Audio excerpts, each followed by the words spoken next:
Começamos hoje o livro de Números, capítulo 1 e 2.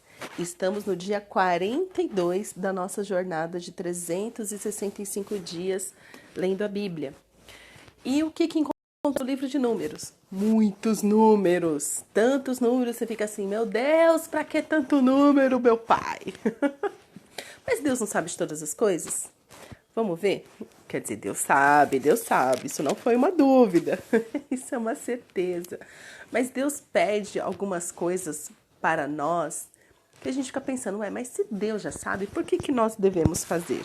Porque sim, se Deus manda, você obedece. E fim de papo. Mas vamos lá, o que eu separei aqui para vocês é justamente sobre isso, né? Então, primeiro, por que livro de números, chamado Números? Porque tem muito número, é o censo do povo de Israel e também a organização já ali geográfica que deveria acontecer no deserto. Capítulo 1, verso 1 começa assim.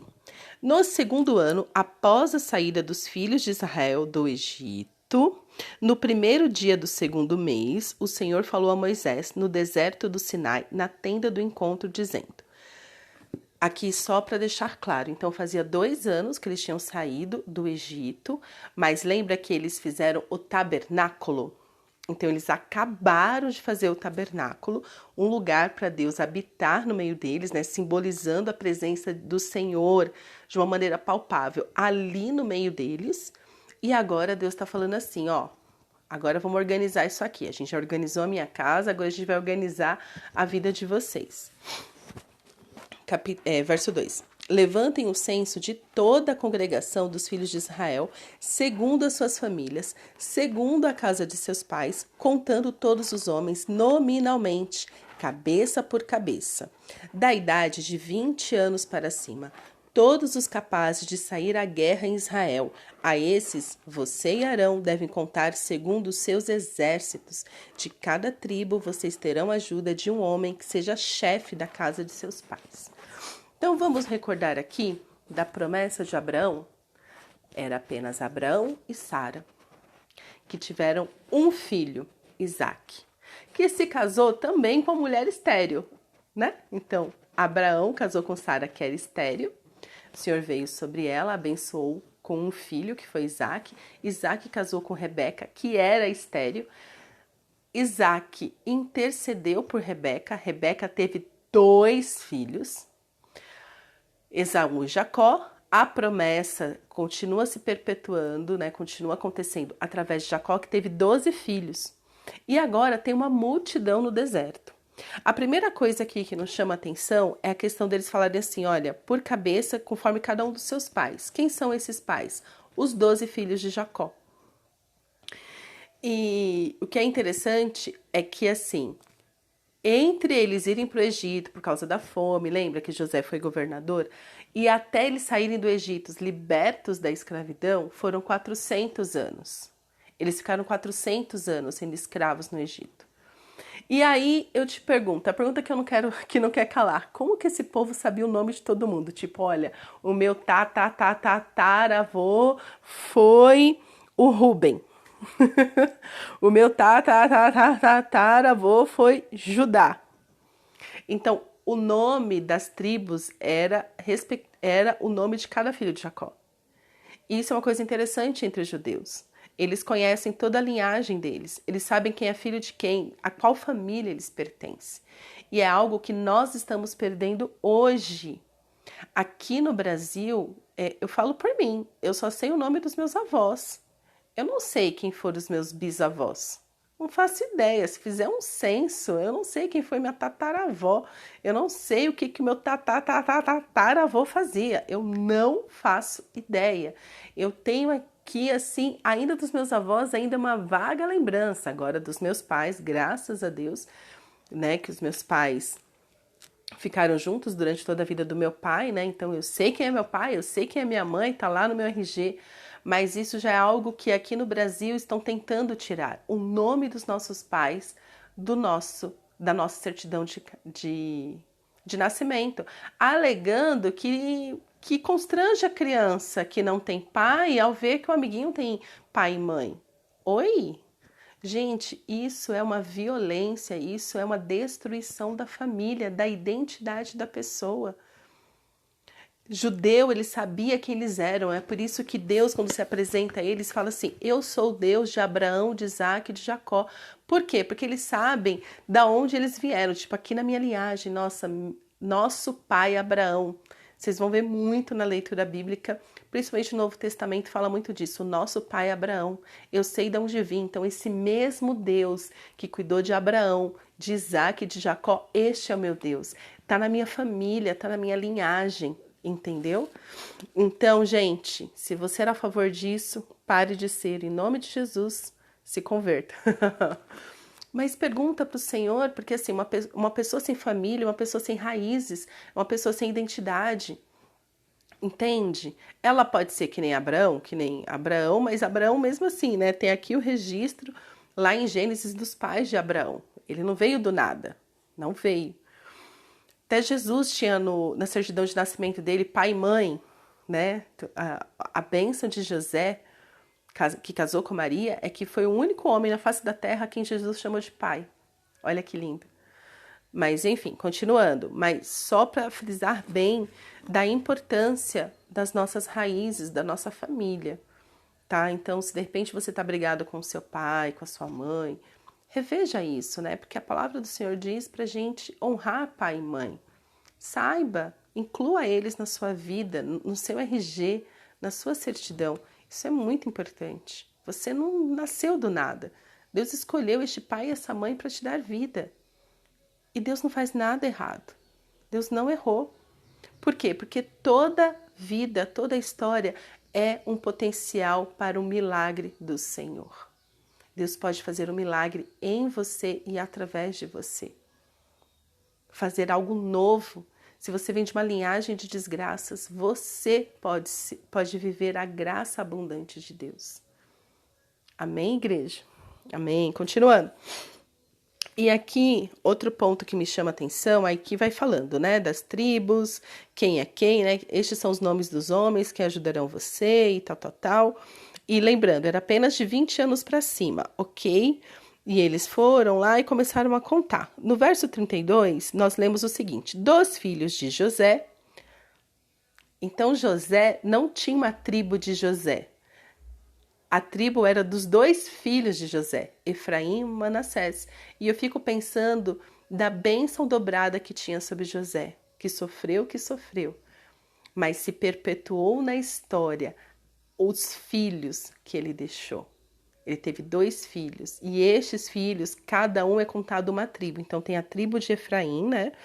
Dos filhos de José, dos filhos de Efraim, as suas gerações, pelas suas famílias, segundo a casa de seus pais, contados nominalmente de 20 anos para cima, todos os capazes de sair à guerra. Foram contados deles, da tribo de Efraim, 40.500. Verso 34. Dos filhos de Manassés, as suas gerações, pelas suas famílias, segundo a casa de seus pais, contados nominalmente de 20 anos para cima. Todos os capazes de sair à guerra foram contados da tribo de Manassés, 32.200. Então, assim, não cada filho de Jacó é cabeça de uma tribo, ok? Quando chega em José, é porção dobrada, Efraim e Manassés. Aí você fala, tá, mas a conta não fecha. Sai um, entra dois? É porque também Levi, segundo a tribo, não foi... mas os levitas, né, verso 47.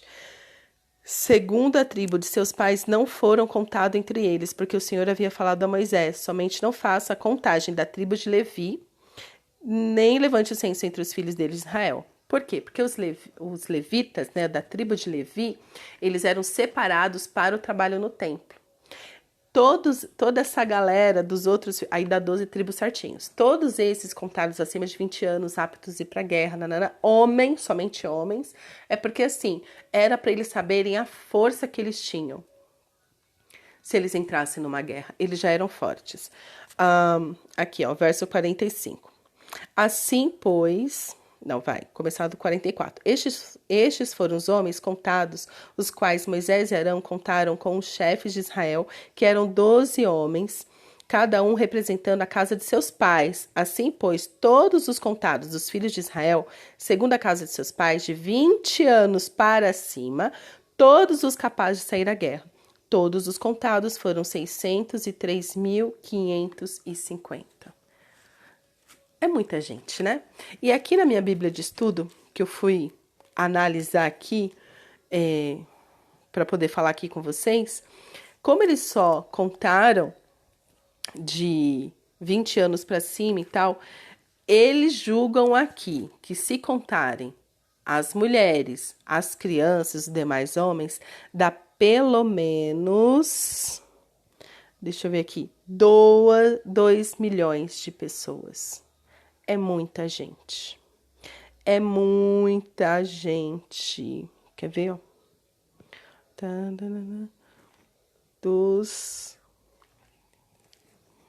Então, imagina todo este povo, ó. Todo este povo no deserto. Todos eles no deserto. Ó. Crianças e velhos dão a entender que o total absoluto dos israelitas montava quase 2 milhões e meio de pessoas. 2 milhões e 500 mil pessoas no meio do deserto. É muita gente. Então, assim, começou com Abraão, Isaac, Jacó, 12. Desses 12 agora havia 2 milhões de pessoas. E só aumentava. Porque no deserto eles continuam tendo filhos, eles continuam multiplicando, ou seja, a ordem de Deus não mudou. Multipliquem-se no deserto e fora do deserto. No capítulo 2, eles começam a falar sobre a ordem das tribos no acampamento. O que é interessante de ver aqui, que cada tribo, ela teria um lugar específico para ficar ali no acampamento. Então, dessas 12 foram agrupados de 3 em 3, então ficou 4 frentes, e o tabernáculo ficava bem no meio deles. O tabernáculo ficava no centro. E as tribos se posicionavam, e Deus falou onde cada tribo deveria ficar. Fechando assim os 4 lados do tabernáculo. Em cada lado tinham 3 tribos, guardando ali, em volta do tabernáculo. Isso já começa a simbolizar o quê? Deus está no centro, Deus está no meio, Deus não está ao lado de um, Deus não está acima, Deus não está abaixo, Deus está no meio. E aqui Deus começa a reforçar essa mensagem. Eu estou no meio de vocês. Orem para mim. Me busquem. Me procurem. Eu não estou distante, eu não estou no céu distante. Eu estou aqui no meio de vocês. E Deus continua repetindo isso para mim e para você hoje. Eu estou com você. Jesus faz essa promessa. Eis que estarei convosco todos os dias.